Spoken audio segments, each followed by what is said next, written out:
అమ్మ తర్వాత మిథున రాశి వారికి ఏ విధమైన ఎఫెక్ట్ ఉండే అవకాశం ఉంది? వాళ్ళు జాగ్రత్తగా ఉండాలా? మరి ఎలాంటి రెమెడీస్ ఉన్నాయి? తప్పకుండా మిథున రాశి వాళ్ళకి చాలా యోగ్యంగా ఉంటుంది. ఎందుకంటే లాభస్థానాధిపతి కదా కుజుడు వాళ్ళకి. లాభంలో ఏ గ్రహమైనా పాపగ్రహాలంటే రవి కానీ, తర్వాత కుజుడు కానీ, శుక్రుడు కానీ, బుధుడు కానీ ఉంటే చాలా లాభదాయకంగా ఉంటుంది జీవితం. చాలా అదృష్టమైన జీవితం అనుకోవచ్చు.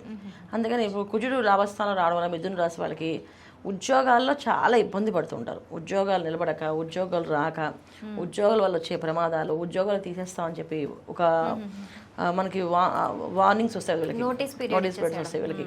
ఖచ్చితంగా ఇలాంటి ఇబ్బందులు పడుతున్న వాళ్ళందరికీ ఉద్యోగం స్థిరంగా ఉండే అవకాశం, గవర్నమెంట్ సంబంధించిన ఉద్యోగాలు ప్రయత్నాలు చేసే వాళ్ళకి గవర్నమెంట్ ఉద్యోగాలు వచ్చే అవకాశము, ఇవన్నీ ఖచ్చితంగా బ్రహ్మాండంగా జరుగుతాయి.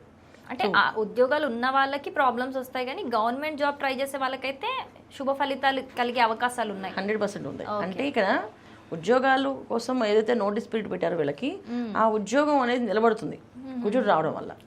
వీళ్ళు ఒక మంచి మిరాకిల్ లాగా చేసి వీళ్ళే కంపల్సరీ పోస్టింగ్ ఉండాల్సింది, అర్హులు అని చెప్పి దీనికి కంపల్సరీగా ఉండాలని చెప్పి మళ్ళీ వాళ్ళని తీసుకోవడం అవుతుంది. చాలా మంది భయపెడుతుంటారు, మీకు జాబ్ తీసేస్తున్నారు, వెళ్ళిపోవాల్సి వస్తుంది, మీరు చేసుకోవాల్సిన కష్టం ఉంటుందని చెప్పండి. ఇక్కడ ఏంటంటే మిథున రాశిలో దాదాపుగా గురువు ఉండడం వల్ల చాలా రోజుల నుంచి వాళ్ళకి ఒక 1 year నుంచి ఒక టాస్క్ అనమాట. తీస్తారా ఉంచుతారా, అసలు నిజంగా చెప్పచ్చు కదా, ఏ విషయం ఉన్నా మనం ఇంకోటి ట్రై చేస్తాం అని కన్ఫ్యూజ్ పెట్టేసి.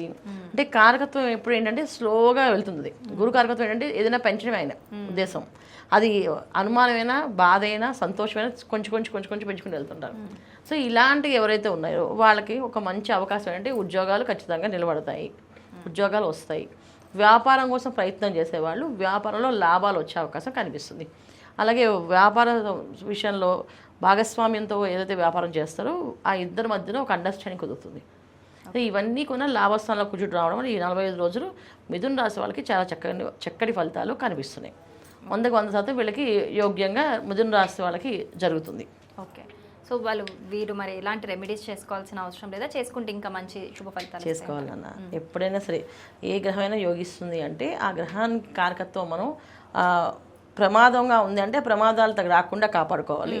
అదృష్టంగా ఉందంటే అదృష్టం పూర్తిగా రావాలి కదా. ఇప్పుడు మిథున రాశికి యోగిస్తాడు అంటే మిథున రాశికి యోగిస్తాడు, కానీ మిథున రాశి లగ్నం వేరు ఉంటుంది కదా. మిథున రాశి వాళ్ళకి వాళ్ళ లగ్నాలు ఏమయ్యో తెలియదు కదా, లగ్నాలకి కుజుడు ఏ కారకత్వమో తెలియదు వాళ్ళకి. సో లగ్నాలకి ఆయన ఏ కారకత్వం ఉందో తెలిస్తే దాన్ని బట్టి వీళ్ళు పరిహారాలు చేసుకోవాలి ఖచ్చితంగా. ఒకవేళ వాళ్ళ లాభదాయకంగా వాళ్ళ లగ్నాన్ని కూడా యోగకారకుడు అనుకోండి, ఖచ్చితంగా లాభాలు వస్తాయి. లేకపోతే పరిహారాలు ఖచ్చితంగా చేయాలి. సో వీళ్ళు ఎటువంటి పరిహారాలు చేసుకోవాలి అంటే గురువు వీళ్ళ స్వస్థానంలో ఉన్నారు కనుక సో ఎక్కువగా దత్తాత్రేయుని ఎక్కువ పూజ చేసుకోవాలి. సో దత్తాత్రేయుని ఎక్కువ జపం చేయడం వల్ల, ఎక్కువ పూజ చేయడం వల్ల, అంటే ఇంతకుముందు మిథున రాశి వాళ్ళు కూర్చొని పూజ చేయడం అనేది ఒక 5 నిమిషాలకి ఎక్కువ చేయలేరు. ఇప్పుడు ఈ కుజుడు రావడం వల్ల ఒక గంట సేపైనా కూర్చొని చేయగలుగుతారు. మనశ్శాంతిగా ఉంది, ప్రశాంతంగా ఉంది, మేము చేయగలుగుతున్నాం, మెడిటేషన్ చేయగలుగుతున్నాం, పూజ చేయగలుగుతున్నాం, ఒక మంత్రం చేయగలుగుతున్నాం అని చెప్పి చెప్తుంటారు వాళ్ళు మనకి. ఎందుకంటే కుజుడు ప్లస్ గురువు ఇక్కడ 2 కాంబినేషన్స్. అందువల్ల అంటే పట్టుదల, సామర్థ్యత, చేసే ఒక వీళ్ళకి శక్తి ఇస్తారనమాట. అంటే ముందు ఏంటంటే ఆసక్తి ఉండదు. సో దేవుడికి ఎక్కువసేపు పూజ చేస్తున్నా ఆయన ఇవ్వాల్సిందే ఇస్తాడు. అండి మనం చేసి మామూలుగా పెట్టి దండం పెట్టుకున్నా ఆయన ఇవ్వాల్సింది ఇస్తాడు. ఇందులో మనం చేసామని స్పెషల్గా ఏం గుర్తుంటుందని చెప్పి మిథున రాశి వాళ్ళు కొంచెం వాదిస్తుంటారు. ఈ వాదన అనేది లేకుండా ఖచ్చితంగా స్థిరంగా కూర్చొని జపం చేస్తుంటారు. సో వీళ్ళు దత్తాత్రేయుని గురువారం ఎక్కువగా పూజ చేయడం వల్ల కుజుడు యొక్క కారకత్వం నుంచి వచ్చే లాభాలు ఏవైతే ఉన్నాయో అది ధన రూపంగా మారుతుంది వీళ్ళకి. ఇప్పుడు దాకా ఏంటంటే అన్ని పోస్టింగ్స్ ఇవి అవి వస్తాయి కదా, కానీ డబ్బు చేతికి రావు వీళ్ళకి. ఆ డబ్బు ఏదైతే రావాలనుకున్నారో అని చాలా మంది ఇంక్రిమెంట్స్ ఆగిపోతుంటాయి, శాలరీస్ ఆగిపోయి ఉంటాయి.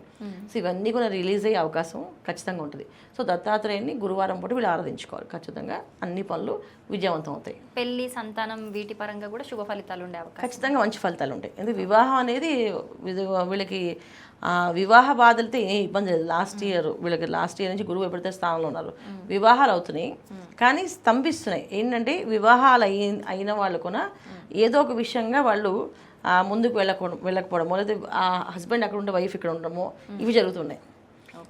ఏదో చిన్న మనస్పర్ధల వల్ల అమ్మాయిని పంపించకపోవడము, ఇలాగా స్తంభం జరుగుతుంది వివాహాలు. చిన్న కాదు, అంటే అది ఏంటో ఎవరికి ఏ ప్రాబ్లం ఉందో తెలియదు. వివాహం అయితే అయిపోతుంది, ఇద్దరు విడివిడిగా ఉంటున్నారు. ఇలాంటివన్నీ కూడా కంక్లూజన్కి వచ్చేస్తాయి. ఒకటి. రెండోది వివాహం అయ్యే అవకాశాలు చాలా ఎక్కువగా ఉన్నాయి. సంతాన భాగ్యం 100% వీళ్ళకి సంతాన యోగం బాగుంది.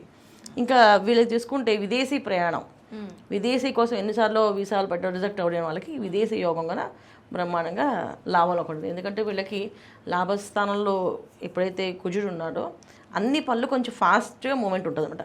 అగ్రెసివ్గా వెళ్ళే అవకాశం, ఇప్పుడు స్లోగా నిదానంగా వెళ్ళేవన్నీ కూడా కొంచెం స్పీడప్ అవుతాయి, స్పీడ్గా వెళ్తాయి. ఖచ్చితంగా బాగుంటుంది లాభాలు. సో మొత్తంగా మిథున రాశి వారికి చాలా బాగుంది, చాలా బాగుంది, అదృష్టమైన చెప్పచ్చు. చాలా నీట్గా ఎక్స్ప్లెయిన్ చేశారమ్మా.